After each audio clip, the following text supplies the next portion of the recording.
138 MMA here for another Dana White Contender Series Week 7 breakdown. In this matchup, we have Gabriel Bonfim taking on Trey Waters. So let's break down this fight here.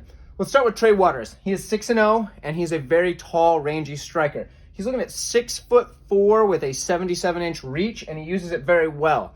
He's able to use his jab, keep that out there, keep his opponents away, and that's what's led him to his victory in most of his fights. His most recent fight was a come-from-behind knee to the face that got him the knockout late in the round, but other than that, he's been able to keep range with his striking and get the victories that way. He has had a suspect level of competition with the exception of the last guy that he fought. So for that right there, I would say that the suspect level of competition does make that 6-0 look a little bit less impressive. But the last guy he fought was a very good, talented fighter. His only loss is to Waters himself. So that one did show me that he can battle through adversity and make the adjustments he needs to get the win late in a fight. However, on the other side, we have Gabriel Bonfim, who is 12-0. Obviously, that is a bit more extensive, but he also has fought a little bit better competition. He is 6'1" with a 74-inch reach, so not quite the same range, but at the welterweight division, that's still fairly sizable. His boxing is what really stood out to me. He's got the better boxing by far. He doesn't have the reach, so he probably will have to find a way to either make that first punch miss or eat it to go through.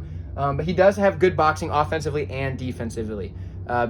In the fights I've seen, most of the other opponents have not been able to get through that shell that he puts up with his hands. But he's also been able to land clean as a bit more of a counter striker over his opponents here. He does pour it on offensively, but he's able to strike back whenever his opponent throws at him. So his boxing, like I said, crisp. He's not completely out of it when it gets to the ground either. He does have some solid ground skills, but the boxing is the highlight. Something I did notice though is he does get a bit wild at times. So what I mean by that is when he's getting excited about a finish, when he's got a guy hurt, sometimes he'll go in just a little bit wild. The hands will come down by the hips and start flinging bombs.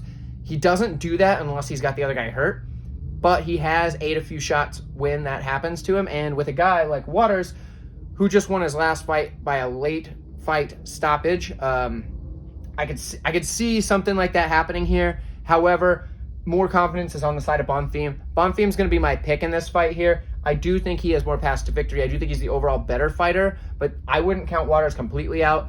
Like I said, he can battle through adversity as he showed in his last fight, but Bonfim for the win. That's my pick.